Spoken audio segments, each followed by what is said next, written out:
Hello everyone, teaching pathway में एक बार फिर हम सभी का स्वागत करते हैं और आशा करते हैं कि आप सभी ठीक होंगे। मैं हूं आपका दोस्त डॉक्टर अनून।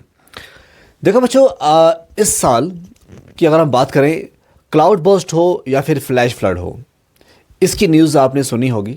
तो आज की इस वीडियो में हम बात करेंगे ये जो फ्लैश फ्लड्स आते हैं या लैंडस्लाइड्स हैं, या फिर हम क्लाउड बर्स्ट की बात करें, ये क्लाउड बर्स्ट क्या होते हैं, लैंडस्लाइड्स क्या होते हैं, तो क्यों होते हैं, इसके बारे में आज हम जानेंगे।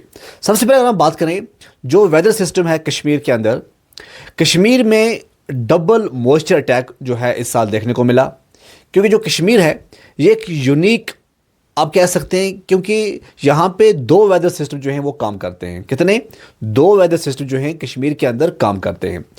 पहला जो है वो देखने को मिलता है वो है वेस्टर्न डिस्टर्बेंस, जो मॉइस्चर लेकर आती हैं जो मेडिटेरेनियन सी जो है वहाँ से, और दूसरा जो होता है वो होता है साउथ वेस्ट मानसून, तो जो मॉइस्चर लेकर जो आती हैं बे ऑफ बंगाल और अरेबियन सी से। तो ये जो दोनों मॉइस्चर लेडन सिस्टम है ये हिमालय से टकराते हैं। तो होता क्या है कि हवा को जो फोर्स किया जाता है और ऊपर उठाने के लिए, ठीक है ना, हवा को फोर्स किया जाता है ऊपर उठाने के लिए, तो क्लाउड्स जो हैं वो डेंस बन जाते हैं। और उसके साथ में क्या होता है कि एकदम जो है वो एक जगह जो है वो जम जाते हैं और फिर अचानक कोलैप्स हो जाते हैं, तो क्लाउड बर्स्ट हो जाता है। ओके, तो ये जो क्लाउड बर्स्ट है इसका जो है इस साल देखने को मिला। आपने देखा कि कश्मीर के अंदर, तो पहली बात है जो हमारे हिमालयाज़ हैं ये फ्रेजाइल हिमालयाज़ हैं। कश्मीर के जो हिमालयाज़ हैं इन्हें हम कहते हैं यंग माउंटेन्स, क्योंकि जो ये टेक्टोनिकली जो है एक्टिव रहते हैं, और अगर हम जियोलॉजिकली बात करें ये जियोलॉजिकली फ्रेजाइल रहते हैं। और मिट्टी लूज़ होती है, मिट्टी जो है वहाँ की क्या होती है, लूज़ होती है, स्लोप स्टीप है।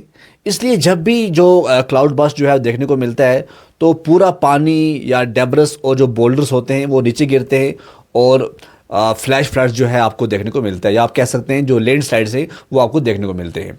तो इसमें मेन कारण जो है सब कुछ ये हमारे ही हमारी ही वजह से सब कुछ होता है। ह्यूमन जो एक्टिविटीज़ है इसको बहुत वर्स बनाती हैं। सबसे पहला जो है वो है डिफॉरेस्टेशन, जंगल काट रहे हैं, वाटर एब्जॉर्प्शन जो है वो कम होता जा रहा है। उसके बाद जो कंस्ट्रक्शन से आप देख सकते हैं कंस्ट्रक्शन पे कंस्ट्रक्शन हो रही है, अनप्लानड कंस्ट्रक्शन जो हैं, रोड्स हो, होटल्स बिना प्लानिंग बन रहे हैं, स्लोप जो है वो डिस्टेबलाइजिंग हो रहे हैं। उसके बाद अगर हम माइनिंग एंड एक्वायरिंग की बात करें, हिल्स वीकन हो रहे हैं। और ओवर टूरिज्म की बात करें, वेस्ट और पोल्यूशन जो है ये इकोसिस्टम को डिस्टर्ब कर रहे हैं। तो इन शॉर्ट अगर हम बात करें, हम खुद अपने लिए जो है ये डिज़ास्टर डिज़ाइन कर रहे हैं। तो उसके साथ साथ जो दूसरा बिग फैक्टर है वो है क्लाइमेट चेंज, क्योंकि जो ग्लोबल वार्मिंग की वजह से जो मॉनसून अनप्रिडिक्टेबल हो गया है, रेनफॉल जो है वो शॉर्ट बर्स्ट में ज़्यादा गिरती है, या आप कह सकते हैं जो एक्सट्रीम वेदर इवेंट है उसको और इंटेंस जो है वो बनाया जा रहा है। इसीलिए आज हम ज़्यादा जो है वो क्लाउड बर्स्ट जो है वो देखने को मिल रहे हैं कंपेयर टू अगर हम 30 साल 40 साल पहले की बात करें। उसके साथ साथ अगर हम बात करें कि जो इम्पैक्ट है क्लाउड बर्स्ट का हमारे ह्यूमन एक्टिविटी, हमारे ह्यूमंस के ऊपर क्या कुछ है। सबसे पहले है ह्यूमन जो है वो लाइफ जो है वो लॉस्ट हो रहे हैं। बहुत सारे लोग जो है आपने इस साल देखा कि जिनकी डेथ हुई है। ब्रिज हो या रोड्स हो वो वॉश आउट हो चुके हैं। क्रॉप्स और एग्रीकल्चर लैंड डैमेज हुआ है। लैंडस्लाइड्स और सेडिमेंट लोड जो है वो इंक्रीज़ हुआ है। कम्युनिकेशन नेटवर्क जो है वो ब्रेक डाउन हुआ है। तो इसमें जो मेन चीज़ है जो हमें देखना है वो है policy gaps and lack of preparedness, ठीक है। क्योंकि पॉलिसीज़ और डिज़ास्टर मैनेजमेंट जो है वो फ्रेमवर्क्स हैं, इसमें कोई शक नहीं है, लेकिन इम्प्लीमेंटेशन की बात करें बहुत वीक है। तो अर्ली वार्निंग सिस्टम अभी तक हर विलेज तक नहीं पहुंचे हैं। कम्युनिटी ट्रेनिंग्स कम है। इन्वायरमेंटल डेटा इनकम्प्लीट है, जिससे प्लानिंग प्रॉपर नहीं होती है। तो इसका सोल्यूशन हमारे लिए यही है कि सबसे पहले अर्ली वार्निंग सिस्टम जैसे सेंसर और रियल टाइम मॉनिटरिंग लगाना चाहिए।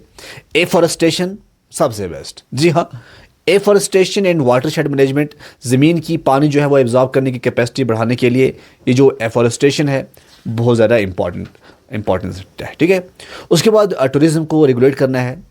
एरिया की जो कैरिंग कैपेसिटी के अकॉर्डिंग विजिटर्स को अलाउ करना है। याद रखना, रेगुलेटेड टूरिज्म के एरिया की कैरिंग कैपेसिटी के अकॉर्डिंग जो है विजिटर्स को अलाउ करना चाहिए। डिज़ास्टर ड्रिल्स जो लोकल कम्युनिटीज़ हैं उनको ट्रेन करना चाहिए। उसके बाद इको फ्रेंडली जो है इंफ्रास्ट्रक्चर होना चाहिए। रोड्स, डैम्स, ब्रिज को जियोलॉजिकली रियलिटी के हिसाब से डिज़ाइन करना चाहिए।